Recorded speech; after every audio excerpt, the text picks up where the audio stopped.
I knew I wanted to start a desert forest, but I did not expect to turn into a part-time off-gridder. I knew to expect challenges, and I've had plenty with the plants and getting trees established, but I did not even begin to appreciate how difficult it is to exist out here. I've always had a very adventurous personality between living in Yemen as a young man, I was around 23 years old, or now as a 43-year-old partially living in the desert. It's a huge adaptation. I very much adapted my travel mentality from living in one of the literal poorest countries on earth for almost 2 years. I can put up with a lot. I've seen extreme poverty, and I don't know what it's like to experience that because I've always had the choice to leave, but I'm at least familiar with it. And when I come out here, I don't need a luxurious life. I'm okay sleeping in a tent and putting up with horrible wind and really rough conditions. It bothers me, but I can tolerate it. However, with a family, I have to have more infrastructure. And as this project has grown and the viewership has grown, I've started to expand beyond my original intentions. Brandon joined the channel as a full-time employee in April, which means that I needed to do some serious adapting. Thankfully, I had a little infrastructure in place before he signed on. I knew no matter what, if my wife and kids were going to come out here, I needed some place to sleep that wasn't a tent if I was going to get them out here more than once a year. And that led to my purchase of drill rig doghouses. When most people think of off-gridding, the very obvious solution is to buy an RV, a trailer, something that's habitable. I just really didn't like the idea because I've seen what the sun out here does to trailers. It looks like something out of Breaking Bad. The sun eats everything out here, and RVs just don't hold up in the desert sun. I wanted something that, if I'm going to spend my money on it, I wanted it to be durable and pretty close to permanent. And when I was watching an auction in October of 2023, I saw the best case scenario for myself. I got these white buildings behind me. They are drill rig doghouses, and they are used from the oil fields where they served as laundry rooms. They had water damage. They were in various conditions. That room over there that I'll show you in a little bit that we are rehabbing was in awful shape, and the one I sleep in was in the best shape. I paid $12 to $18 a square foot for the buildings. They're on steel footers. They're made out of 2x4s. They're insulated. For having a structure, it's actually cheaper than a shed, and it's better and it's sturdier, but you have to put in some elbow grease. My original idea for the four walls was to build a sandbag cabin. I thought, if I'm going to spend money, I want something permanent that's going to do well in the climate. And on YouTube, you see things with aircrete and sandbag cabins and earth chips, and they're really cool ideas. They're amazing. But there's a reason that they're not widespread techniques, and it's because they're so wildly labor intensive. And most of them are marketed as cheap or billed as cheap, which they are in terms of materials. They are not cheap in terms of the manual labor required. As soon as I put a couple of days worth of work into a sandbag cabin, I realized this is not the approach that's going to work for me and my time. When I realized that the sandbag cabin can't be done in phases, I think it's polypropylene is exposed to the UV. It degrades really quickly. It's not the kind of project that you can start and stop. Something like an adobe house that's tried and true and goes back all the way to the Native Americans that lived in this area. There's adobe houses all across West Texas, but limited water and no supply of straw didn't make that a great option for me in the beginning. When I started coming out here, I had no off-grid experience at all, and I brought my water in 1-gallon jugs that I bought at Walmart that I quickly learned are not terribly durable. And I would cry every time I spilled one because they're not that expensive, but you can only fit so many gallon jugs. They don't stack well. It's not a good solution. And over time, I got, I don't know whether smarter is the right word, but less dumb, where I started bringing military-grade containers to hold 5 gallons at a time. And then I discovered the water supply in the nearest town, which is 38 miles away. I just didn't have any relationships. I bought the land out here, and I have no connection to West Texas, not family, not friends, before I started this project. It took a while to even realize, oh, you can just go set up a water account and haul water instead of me bringing it all the way from Fort Worth. That was a pretty dramatic change, because when I bought the property, we had the cistern that was sitting here, and it's now located over there where I could bring 250 gallons at a time.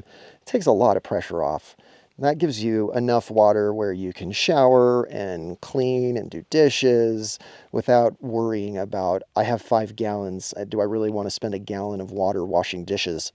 Not really.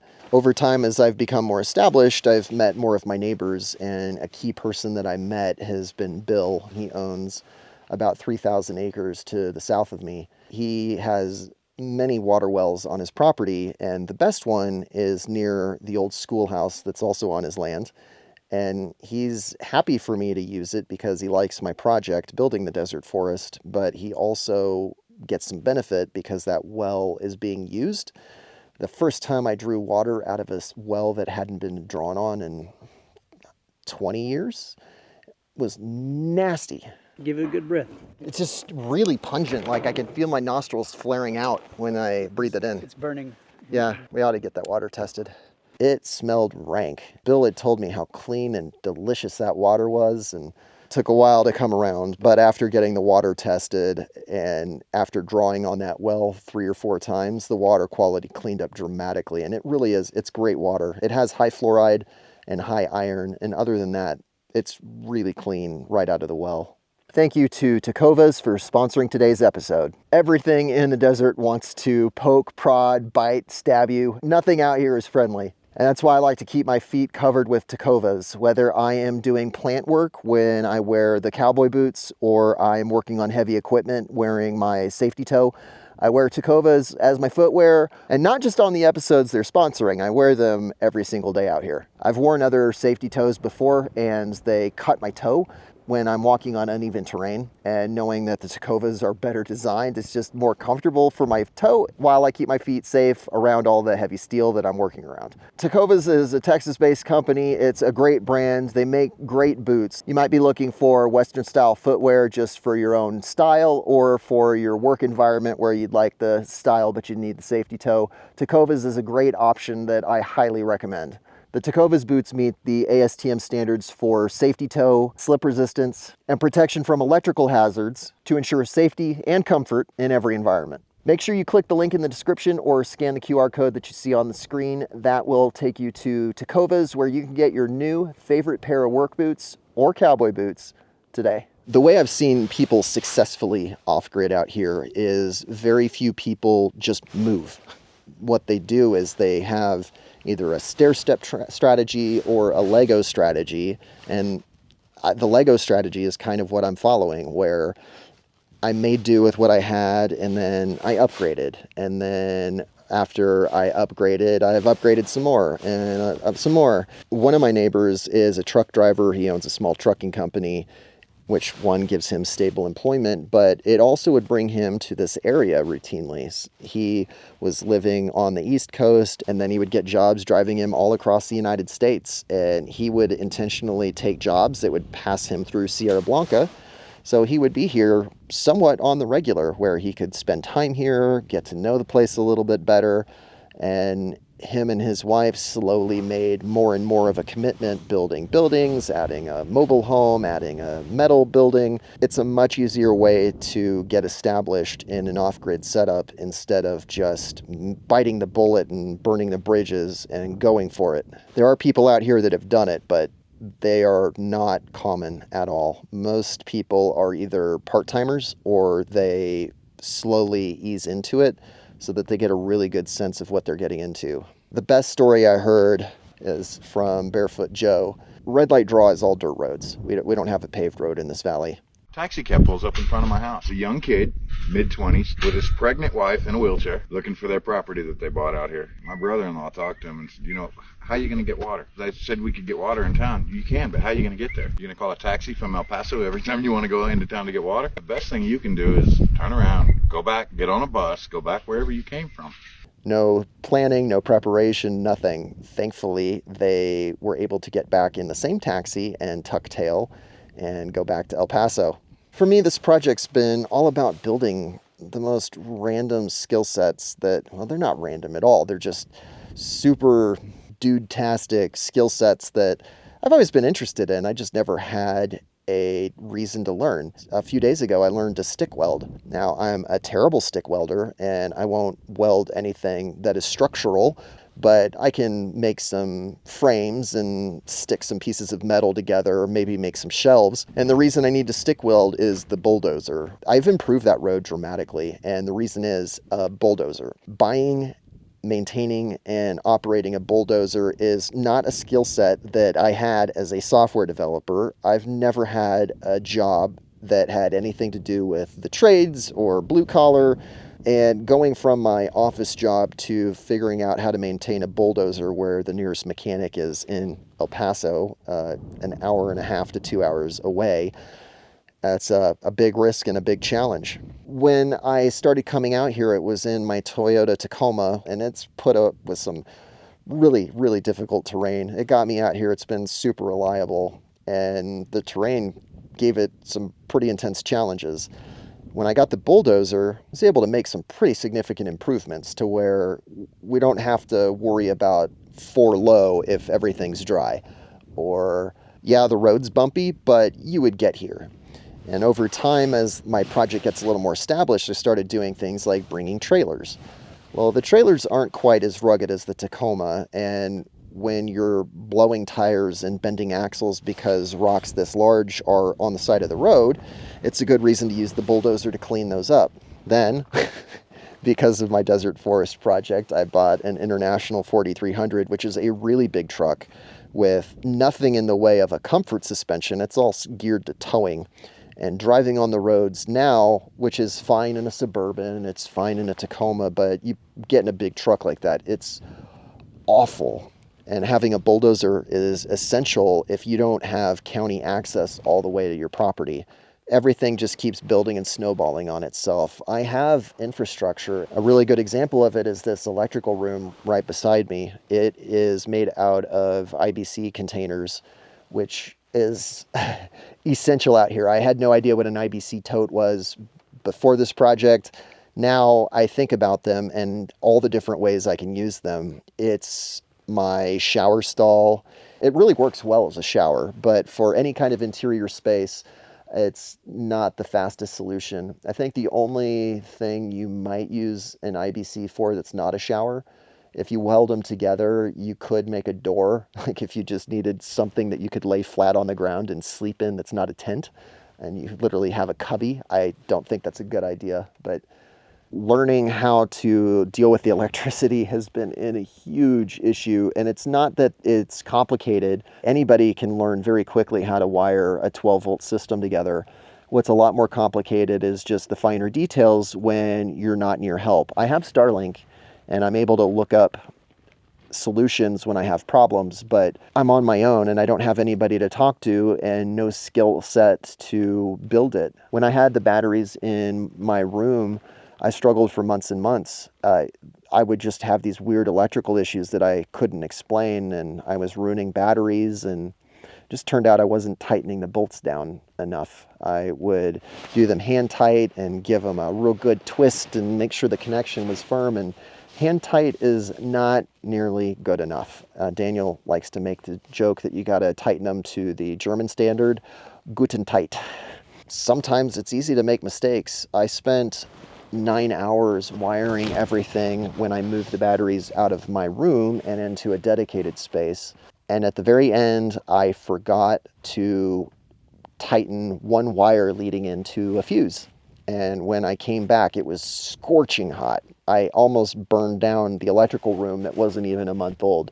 I never had this electrical experience. It's easy to make those mistakes, and you don't have anyone tapping on your shoulder to say, hey guy, that's not a good idea, or you're tired, you should take a break because you're about to make a catastrophic error.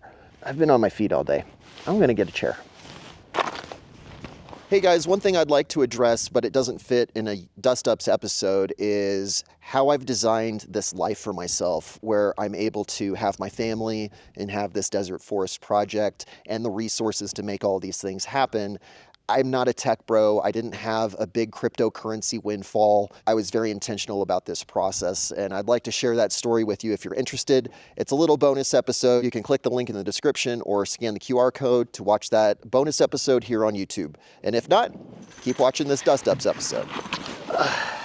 One thing about the desert, whether it is June, our peak heat season, or January, coming up to our coldest month in February, as soon as that sun drops, the temperature year-round just plummets. And we went from resort weather, no wind, 50 degrees, just absolutely perfect day, to it's cold and it's getting cold fast.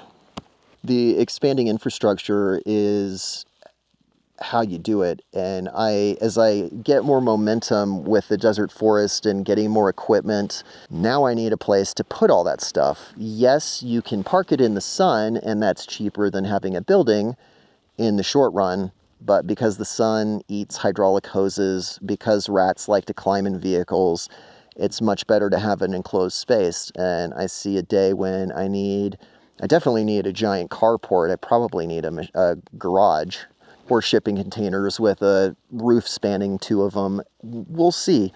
But I haven't made any giant plans like I'm going to build a 2,000 square foot house and that's the plan.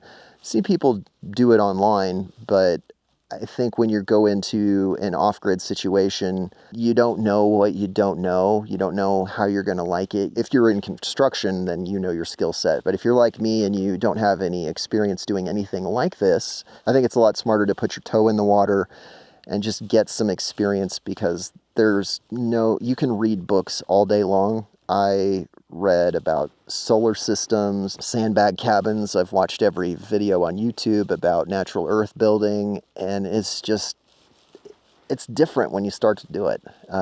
YouTube makes it generally look a certain way, and I think there's a false glamour associated with it. It's very rewarding. I love being out here. The weather today has just been amazing, and if you haven't noticed it in the video, you notice how there's absolutely no background noise at all. I can hear what's going on for hundreds of yards. Earlier today, Brandon was working on the building that we're going to turn into a kitchen, and I could hear the oscillating saw from a third of a mile away, loud and clear. You wouldn't hear that down the street in the suburbs. I like the idea of building a house out here. Maybe one day that'll make sense for my life, but I don't know when that would happen. I'm really interested, instead of building a house and doing something traditional, I like the idea of a dugout. I'm standing on limestone, and there's a really cool town in Australia I've seen on YouTube called Coober Pedy, where instead of building up, they build down, and they burrow into sandstone, as I think their local rock, where the temperatures are really comfortable year-round, and of course you're out of the blazing summer heat. And I think that's actually a really good fit for my particular spot. I don't have the slightest idea of how realistic it is. It's definitely time-consuming, but unlike sandbag cabins, you don't have to complete the whole thing in a timely fashion. You could do that over a number of years. Or like they do in Coober Pedy, you build a room, and then if you decide to expand, you just start digging whenever you feel like it. The main thing I've learned from living off-grid part-time is that I don't really need that much. I enjoy the amenities in the suburbs, the gym, our church. Well, that's not an amenity, but there are things at home that I'm not going to find out here. The church and my parents who are ill, I need to be in that area to take care of them. But I love coming out here. I love being here. I love working extraordinarily hard to learn something I'm passionate about. And nobody's impressed when you learn how to set up solar panels and wire them into a 12-volt system with 7.5 kilowatt hours. But my confidence is building.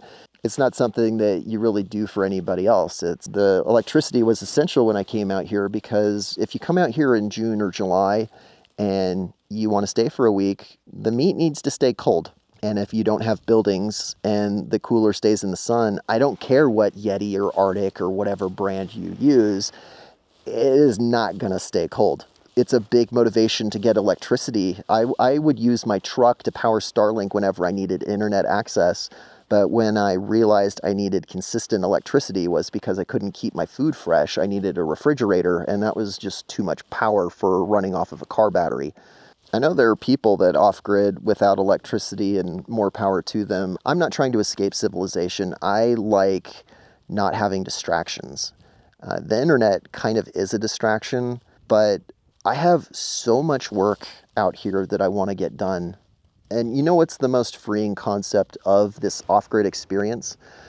If I mess with my house, I'm risking hundreds of thousands of dollars. Any homeowner is. Your house is generally the most valuable asset that you own. It is for me.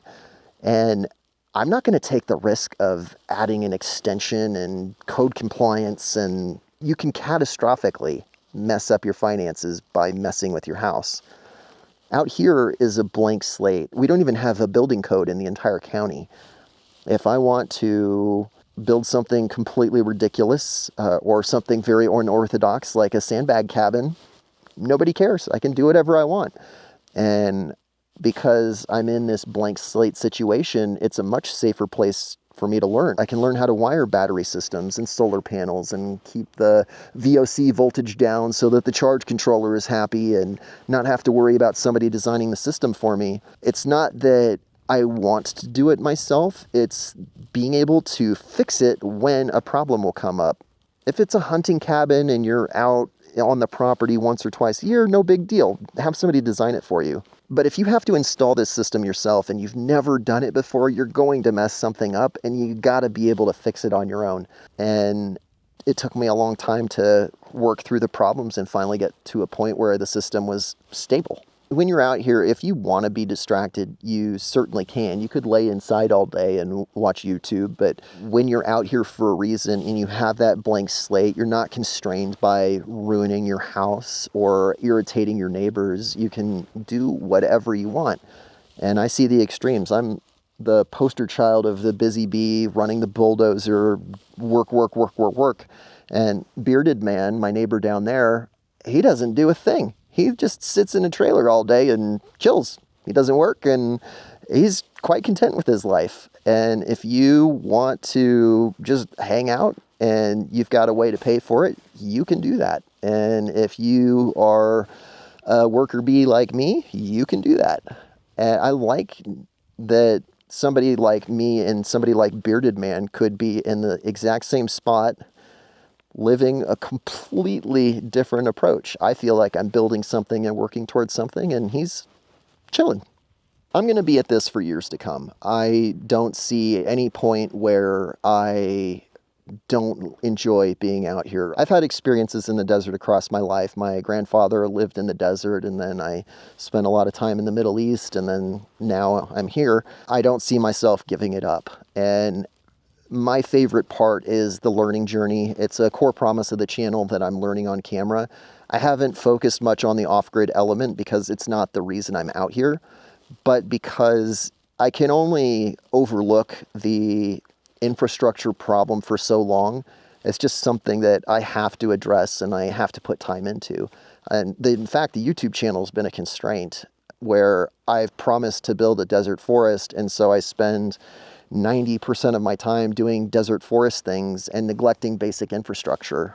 That shower behind me, it hasn't had a door on it in 9 months because I just don't have the time. And I would love to shift a little bit and start focusing more on telling the infrastructure story because it's such a critical part of being out here. I can only neglect it for so long. And between running the bulldozer on the road and building my shower and maybe upgrading that electrical room, adding buildings for my kids to sleep in, more electrical power for them to have air conditioning. It's like there's a lot of stuff that needs to happen for me to have the foundation for me to really push forward with the desert forest. And I see a day when I'll have another couple of employees. They will need places to sleep as this channel keeps growing. It's going to be more and more important for this whole thing to snowball and build on itself. The infrastructure problem is every bit as important as the plant problem, as the mechanical and equipment problems. It's all tied together, and there is no avoiding the necessity to be an off-gridder when you're in the most isolated spot in the state of Texas. If you're not subscribed to the channel, please do so. Hit the notification bell so you get every episode. They come out on Saturdays. Thank you for watching, and I will see you in the next episode.